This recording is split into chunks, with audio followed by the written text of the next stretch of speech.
Hello, and welcome back to my channel. Today we'll be exploring the use of music therapy for managing dementia-related agitation.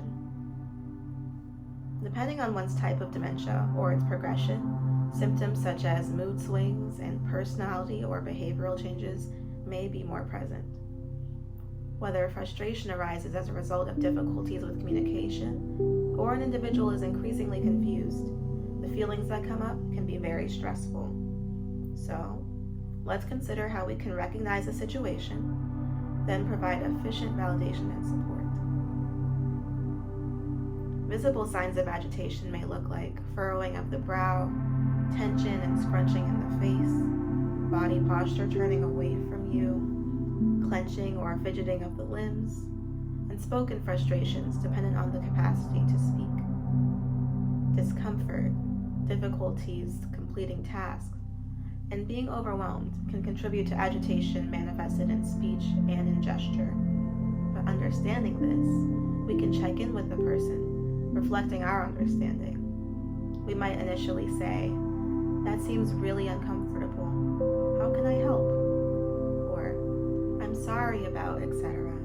Let's try this instead."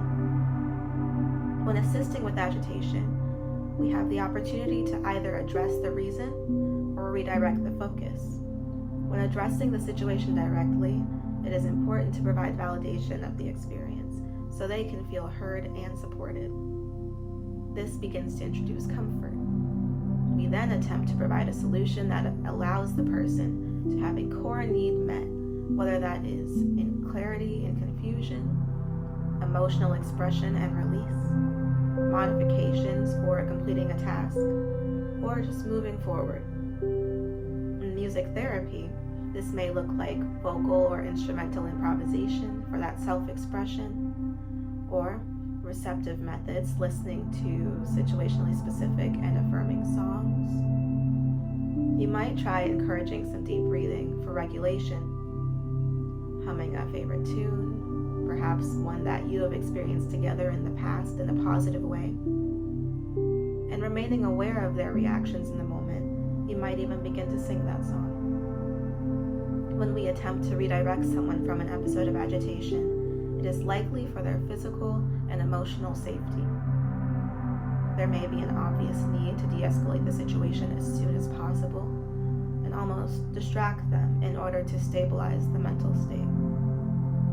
As a reminder, it is natural for these circumstances to feel personal, unsettling, and stressful. When someone is experiencing agitation, there is a noticeable need for comfort and understanding. And putting attention to the amount of reassuring eye contact given or the tone of voice being used can make a big difference. Softening the face to provide a model without tension and lightening the voice to a friendly way of speaking can seem more helpful and non-threatening to the person. This gives us the chance to show more levels of support. And still, in being the support for another, it can be so helpful to step away, take some time, and have a moment to reset. Maybe that is breathing exercises for yourself. Maybe that is your own music experience. I encourage you to try it.